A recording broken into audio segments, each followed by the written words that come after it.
오늘 하나님께서 우리에게 주시는 말씀은 마태복음 18장 21절에서 35절까지 말씀입니다.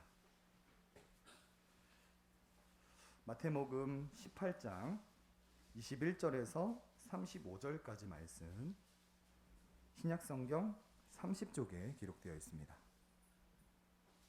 마태복음 18장 21절에서 35절까지 말씀, 신약성경 30쪽에 기록되어 있습니다. 우리 함께 교독하시겠습니다. 그때 베드로가 나와 이르되 주여, 형제가 내게 죄를 범하면 몇 번이나 용서하려 주리이까? 7번까지 하오리이까?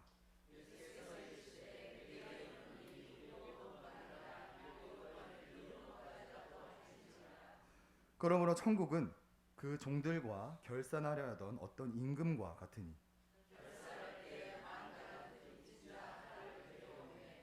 갚을 것이 없는지라 주인이 명하여 그 몸과 아내와 자식과 모든 소유를 다 팔아 갚게 하라 하니,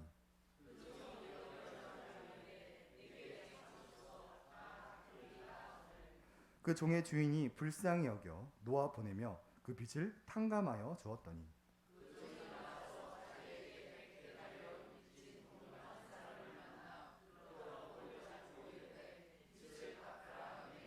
그 동료가 엎드려 간구하여 이르되 나에게 참아주소서, 갚으리이다 하되,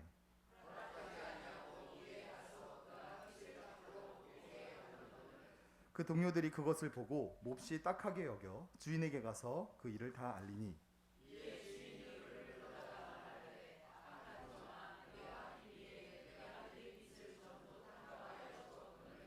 내가 너를 불쌍히 여긴과 같이 너도 내 동료를 불쌍히 여김이 마땅하지 아니하냐 하고,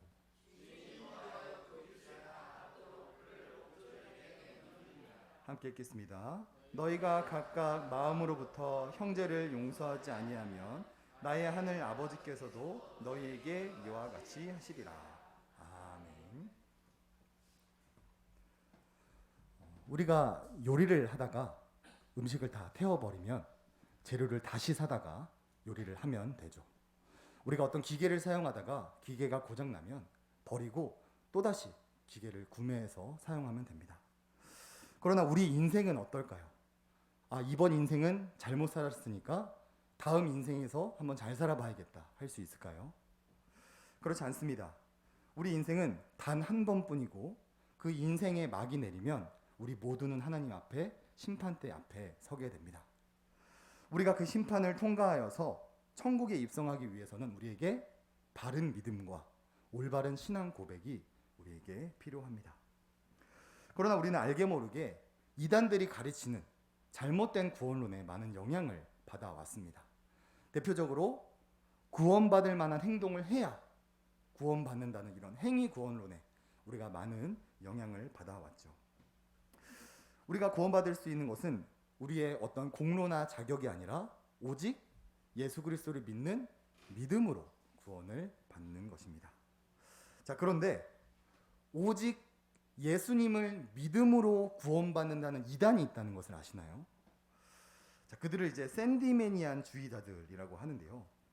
이들은 감정이나 의지, 어떤 중생의 체험, 이런 것들을 모두 무시한 채 그냥 예수님이 하나님의 아들이시고 십자가에서 죽었다가 부활하셨다는 것을 지식적으로만 알면 구원받는다라고 가르쳤던 18세기의 아주 유명한 이단이었습니다. 오늘날 모태신앙으로 자란 사람들이 이런 샌디매니즘 같은 신앙을 많이 갖습니다. 구원에 대한 감격도 없고 중생에 대한 체험도 없고 죄에 대한 비참함도 없는데 이 주일학교부터 이 학습되어 온 지식이 나를 구원해 줄 거라고 착각하는 경우가 많죠. 자, 이런 믿음은 안타깝게도 구원받는 믿음이 아닙니다. 성경에서 말하는 구원받는 믿음은 회개가 동반된 믿음이 구원에 이르는 믿음이다라고 말해줍니다. 우리 마가복음 1장 말씀을 함께 읽어보겠습니다. 시작. 이르시되 때가 찼고 하나님의 나라가 가까이 왔으니 회개하고 복음을 믿으라 하시더라. 아멘. 회개와 믿음은 짝꿍입니다. 회개 없는 믿음은 빈 깡통과 같고요.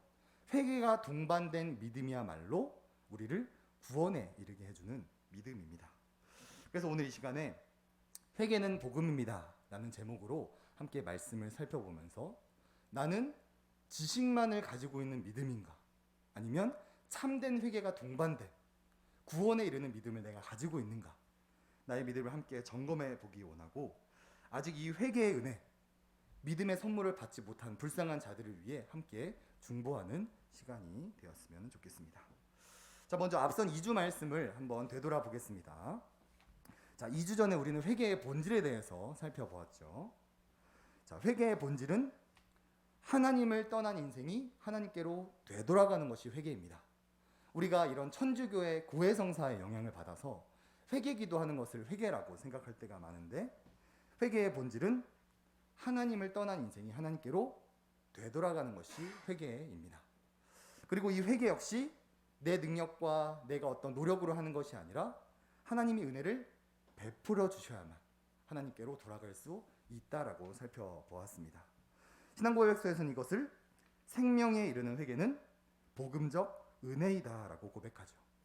우리가 회개하는 건 역시 하나님이 은혜를 주셔야만 가능하다. 회개 역시 복음이다라고 살펴보았습니다.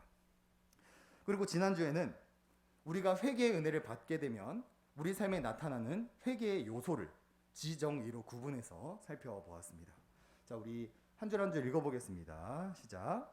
죄를 깨닫고 죄가 죽을 만큼 위험하다는 지식, 죄를 비통하게 여기고 마음과 생명을 찢는 정서, 온 힘을 다하여 하나님께로 돌아가려는 의지. 이것은 우리가 해야 될 사명이라든지 어떤 명령이 아닙니다. 회개의 은혜를 받게 되면, 우리 안에 성령님이 내주하시게 되면 이 지정의가 자연스럽게 나타나게 된다라고 말합니다. 이 샌디매니안 주의자들은 이 지식만 있을 뿐 어떤 죄에 대한 비통함과 하나님께로 돌아가는 의지가 나타나지 않기 때문에 구원받는 믿음이 아닌 것이지요. 자, 사랑하는 우리 성도님들은 이 회개의 요소가 나타난 믿음을, 회개를 경험하신 적이 있으십니까? 우리가 막 매일매일 막 통곡하는 믿음을 요구하는 것이 아닙니다. 우리가 예수님을 믿었던 그때에 내가 죄인이었구나. 이 죄가 정말 위험하구나. 버려야 되는 것이구나. 이 죄를 버리고 하나님께로 빨리 도망가야 되는구나. 이것을 경험한 믿음이야말로 우리가 구원받을 수 있는 믿음인 것이죠. 우리가 예수님을 그리스도로 하나님의 아들로 믿는 것뿐만 아니라 이 회개의 요소가 나타나는 이것을 경험하는 것이 매우 중요하다는 것을 우리가 2주 동안 살펴보았습니다. 자, 오늘은 회개의 마지막으로 나에게 회개의 실천적 요소가 있는지 한번 살펴보도록 하겠습니다. 웨스트민스터 신앙고백서 제15장 생명에 이르는 회개 6항을 제가 전문을 천천히 읽어드리도록 하겠습니다.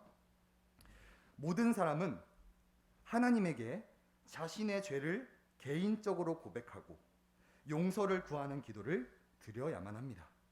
이를 통해 자기 죄를 버리면 그는 자비를 얻게 될 것입니다. 이와 마찬가지로 형제나 그리스도의 교회에 해를 끼친 사람은 반드시 자신의 죄를 개인적으로나 공적으로 고백해야 하며 그 죄를 슬퍼하고 자신이 죄를 저지른 대상에게 분명하게 회개를 보여야 하며, 그렇게 할 때 그들은 그와 화해하고 사랑으로 그를 받아들여야 합니다라고 고백합니다. 자, 쉽게 말씀드리면 회개의 은혜를 받은 사람은 그 은혜가 하나님의 사랑에서 이웃 사랑으로 확장되어야 한다는 거예요. 회개라는 것은 하나님과 사람 간의 문제뿐만 아니라 사람과 사람 간에도 회개가 나타나야 되고 용서와 사랑이 이루어져야 한다는 것이죠. 성경 전체적으로 보면 십계명도 하나님 사랑, 이웃 사랑으로 구분이 되어 있고요. 예수님께서도 이웃을 내 몸과 같이 사랑하라. 내가 너희를 사랑한 것 같이 서로 사랑하라 라고 명령하셨죠. 또한 주님이 가르쳐 주신 기도문을 보면 이런 고백이 있습니다.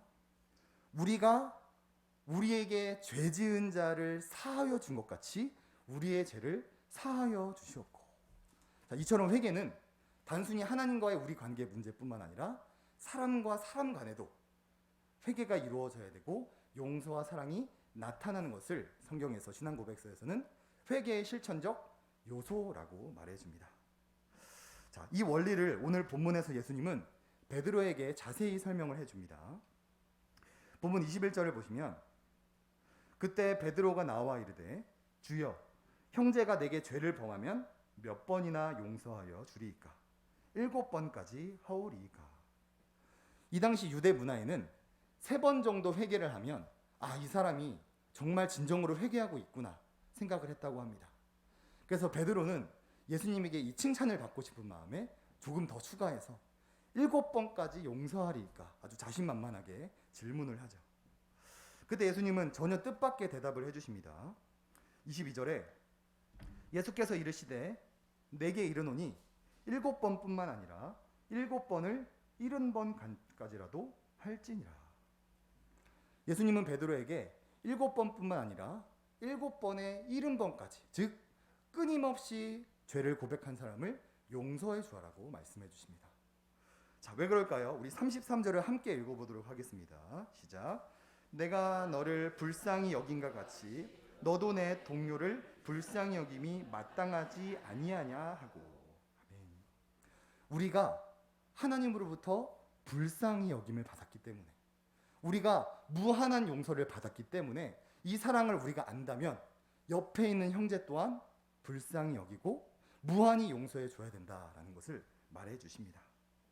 우리가 본래 어떤 존재였습니까? 우리는 아담에게 죄를 유전받아서 지옥에 가는 것이 마땅한 존재였습니다. 이 세상에서 내가 주인 노릇하면서 죄만 짓고 살다가 결국 가는 곳이 지옥인, 인생의 종착지가 영원한 형벌인 존재였죠. 그러나 예수님께서 이 땅에 오셔서 우리 모든 죄를 십자가에서 짊어지심으로 말미암아 우리가 값없는 은혜로 구원을 받게 되었습니다. 우리가 이처럼 용서받을 수 없는 큰 죄를 값없이 용서받았다는 것을 안다면 내 옆에 있는 형제 또한 값없이 용서해 줄 수 있다라고 말을 하는 것이죠. 예수님은 이것을 이해하기 쉽도록 1만 달란트 비유를 들어서 설명해 주십니다. 23절을 보시면 그러므로 천국은 그 종들과 결산하려 하던 어떤 임금과 같으니. 자, 천국은 이와 같다고 말합니다. 어떤 이 세상에서 일어나는 일을 말하는 것이 아니라 이 천국 백성이 어떻게 살아야 되는가를 말해 주십니다. 자, 스토리를 말씀드리면 어떤 임금이 이제 종들을 데리고 와서 이 빚을 결산하는데요. 1만 달란트 빚진 자를 데리고 옵니다. 1만 달란트라는 것은 이제 천문학적 금액이기 때문에 어떤 개인이 갚을 수 없는 금액이에요. 자, 그런데 이 종의 주인이 와서 막 빚을 갚으라고 독촉하고 종은 제가 어떻게든 갚겠습니다 라는 것을 비유해 주십니다. 자, 이것은 우리 스스로 해결할 수 없는 죄를 비유해 주는 표현입니다. 개인이 1만 달란트의 빚을 갚을 수 없듯이 우리 스스로는 죄의 문제를 해결할 수 없음을 보여주는 것이죠. 자, 그런데 그때 놀라운 일이 발생합니다. 우리 27절을 함께 읽어보겠습니다. 시작. 그 종의 주인이 불쌍히 여겨 놓아 보내며 그 빚을 탕감하여 주었더니. 아멘. 주인은 그 종을 불쌍히 여겨서 그 빚을 모두 탕감해 줍니다. 여기서 불쌍히 여기다라는 단어는 주님의 성품을 나타내는 단어입니다. 인간이 도저히 갚을 수 없는 그 1만 달란트의 빚, 인간이 스스로 해결할 수 없는 그 죄의 문제가 오직 예수님의 은혜로, 예수님이 우리를 불쌍히 여기심으로 말미암아 탕감받게 되었다라는 것을 예수님은 말씀해 주는 것이죠. 이처럼 우리는 오직 은혜로 구원을 받았습니다. 우리 스스로 해결할 수 없는 이 죄의 문제를 예수님께서 대신 은혜로 갚아 주셨음을 이 비유를 통해 먼저 말씀해 주시죠. 그리고 예수님은 또 이런 비유를 해주십니다. 28절에서 30절을 보시면 그 종이 나가서 자기에게 100데나리온 빚진 동료 한 사람을 만나 붙들어 목을 잡고 이르되 빚을 갚으라 하매 그 동료가 엎드려 간구하여 이르되 나에게 참아 주소서 갚으리이다 하되 허락하지 아니하고 이에 가서 그가 빚을 갚도록 옥에 가두거늘. 1만 달란트 탕감받은 자가 기분 좋게 길을 걸어가다가 자기에게 100데나리온 빚진 자를 만나게 됩니다. 100데나리온이라는 것은 오늘날로 말하면 1,000만 원 정도인데요. 적지 않은 금액이지만 이 천문학적 금액을 탕감받은 거에 비하면 비교할 수 없는 작은 금액이죠. 그런데 이 사람이 어떻게 행동합니까? 가서 멱살을 잡고서 내 돈 갚아라 협박을 하다가 감옥에 가두어 버립니다. 오늘날 한국교회의 모습이 딱 이러합니다. 지옥에 가야만 하는 죄를 우리가 값없이 용서받았음에도 불구하고 옆에 사람이 저지른 그 작은 실수에도 크게 분노하고 다투고 싸우고 당파를 나누고 교회를 찢고 교회를 무너뜨리고 있는 게 이 한국교회의 현실인 것이죠. 한국교회는 어느 나라보다 예배를 많이 드리고 어느 나라보다 많은 봉사와 헌신을 합니다. 예수님을 믿는다고 고백하고 교회에서 수많은 봉사와 헌신을 하더라도 하나님의 사랑이 이웃 사랑으로 확장되지 않는 믿음은 구원받는 믿음이 아니라 구원받았다고 착각하는 믿음입니다. 이런 믿음을 요한 1서에서는 매우 강하게 비판을 해줍니다. 요한 1서 4장 말씀을 제가 읽겠습니다. 누구든지 하나님을 사랑하노라 하고 그 형제를 미워하면 이는 거짓말하는 자니 보는 바 그 형제를 사랑하지 아니하는 자는 보지 못하는 바 하나님을 사랑할 수 없느니라. 우리가 이 계명을 주께 받았나니 하나님을 사랑하는 자는 또한 그 형제를 사랑할지니라. 여기서 사랑할지라는 것은 원문으로 보면 show love로 되어 있습니다. 정말 하나님을 사랑하면 그 사람에게는 형제를 사랑하는 모습이 보일 수밖에 없다라는 거예요. 눈에 보이는 형제를 사랑하지 못하는데 어떻게 눈에 보이지 않는 하나님을 사랑하며 나아갈 수 있겠습니까? 내게 믿음이 있고 내가 하나님을 사랑하는데 내가 가는 곳마다 문제가 발생한다. 나 때문에 문제가 발생하고 계속해서 다투고 그런 모습들이 발생한다면 그것은 샌디 매니즘 같은 지식적인 믿음일 뿐 구원받는 믿음이 아닙니다. 그래서 예수님은 결론을 이렇게 내주십니다. 우리 35절을 함께 읽어보겠습니다. 시작. 너희가 각각 마음으로부터 형제를 용서하지 아니하면 나의 하늘 아버지께서도 너희에게 이같이 하시리라. 아멘. 우리가 남을 용서하지 않으면 하나님도 우리를 용서하지 않는다고 말합니다. 바꿔서 말하면 우리가 이웃을 사랑하지 못한다면 사실 우리에게 애초에 믿음이 없는 것입니다. 정말 회개의 은혜를 받은 사람, 믿음의 선물을 받은 사람은 하나님의 사랑이 이웃 사랑으로 확장됩니다. 한국교회가 어떻습니까? 지금 이 순간에도 다투고 있을 겁니다. 믿음을 있다고 구원받았다고 착각하는 사람들이 모여서 교회를 이끌어 가다 보니까 계속해서 다투고 교회가 분열될 수밖에 없는 것이죠. 성경에서 말하는 참된 믿음은 무엇입니까? 회개가 동반된 믿음이 참된 믿음입니다. 회개라는 것은 하나님께로 돌아가는 것이고요. 지식과 정서와 의지가 나타나는 것이고요. 하나님의 사랑이 이웃 사랑으로 확장되는 이런 실천적 요소가 나타나는 것이 참된 회개를 가진 믿음입니다. 사랑하는 우리 성도님들은 어떤 믿음을 가지고 계십니까? 예수님이 그리스도이시고 하나님의 아들이시고 우리의 유일한 구원자이심을 믿으십니까? 여기서 멈추면 안 됩니다. 정말 나에게 이 회개의 요소와 회개의 실천적인 것들이 내 삶에 나타나는가를 돌아보아야 합니다. 우리는 반드시 참된 믿음을 소유해야만 합니다. 완벽한 것을 요구하는 것이 아닙니다. 우리 인생은 너무나도 연약하기 때문에 하나님이 언제 생명을 거두어 가실지 모르는 불안한 인생입니다. 그리고 죽기만 하면 다행인데 죽음 후에는 심판이 있습니다. 내가 이런 샌드매니즘 같은 신앙생활을 하다가 나 그래도 신앙생활 꽤 했으니까 구원 받았겠지. 그러다가 심판대 앞에 섰을 때 나는 너를 모른다라는 대답을 들으면 모든 것이 엉망이 되어버리는 것이지요. 서론에서 말씀드렸듯이 요리를 망치면 다시 재료를 구매하면 되고 기계가 고장나면 새로 구매하면 됩니다. 하지만 우리 인생은 그런 것이 아닙니다. 단 한 번뿐인 것이고 천주교에서 말하는 이런 연옥처럼 한 번에 더 기회가 있는 것이 아닙니다. 우리가 이 세상을 살다가 한 번 죽는 것은 정해진 것이고 심판이 있다라고 요한계시록은 말해주고 있습니다. 그렇기 때문에 우리는 지금 당장 정말 구원에 이를 수 있는 믿음이 있는지를 점검해 보아야 합니다. 정말 내가 예수님을 그리스도로, 예수님을 하나님의 아들로 믿는가 살펴보아야 되고요. 이 내가 죄인이었구나, 하나님께로 돌아가야겠구나, 하나님을 사랑하고 이웃을 사랑하는 모습이 내게 나타났었는가를 돌아보고 구원의 확신과, 만약 이것이 없다면 하나님께 회개의 은혜를 달라고, 믿음의 선물을 달라고 무릎 꿇고 나아가야 하는 것이죠. 저와 같이 축구를 하는 한 형이 있는데요.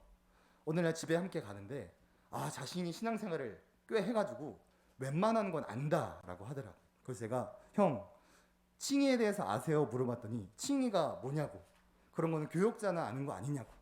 이런 것들이 샌드 매니징 같은 구원받지 못하는 지식입니다. 우리는 이런 믿음을 갖고서 구원받은 줄 알고 착각하는 것이 아니라 정말 지금 당장 생명을 잃어버리더라도 천국에 갈 수 있는 믿음을 소유하는 우리가 되기 원합니다. 그리고 안타깝게도 우리 주변에 이 회개의 은혜, 믿음의 선물을 아직 받지 못한 자들이 참 많죠. 우리가 그들을 위해서 함께 기도하기 원합니다. 특히 믿음은 들음에서 나기 때문에 7월 2일에 있을 이 가족 초청 자유주치 때 꼭 그들을 이곳에 데리고 와서 하나님의 말씀을 듣게 하는 우리가 되기를 원하고, 그들이 이 말씀을 들을 때 계속해서 우리가 속으로 회개의 은혜를 부어주시옵소서, 믿음의 선물을 허락하여 주시옵소서, 계속해서 중보함으로 말미암아 하나님의 구원 역사를 함께 경험하는 우리가 되기를 원합니다. 제 장인어른이 7월 2일에 이 친구들이랑 관악산을 등산하러 간다고 합니다. 근데 비가 안 오면 등산 안 가고 이곳에 오신다고 하셨어요. 우리 성도님들 꼭 기억나실 때마다 7월 1일부터 그냥 장대비가 쏟아질 수 있도록 기도해 주시고, 이런 제 기도뿐만 아니라 우리 성도님들도 각자 기도 제목이 있으시겠죠. 언제든지 저와 목사님에게 기도 제목을 전해주시고, 아니면 구역들끼리 함께 기도함으로 말미암아 우리가 함께 기도하였을 때 하나님의 놀라운 구원 역사가 일어나서 나만 천국에 가는 것이 아니라 우리 온 가족이 함께 천국에 입성하는 그 기쁜 것을 기대하고 소망하며 나아가는 우리의 소망교회가 되기를 주님의 이름으로 소원합니다.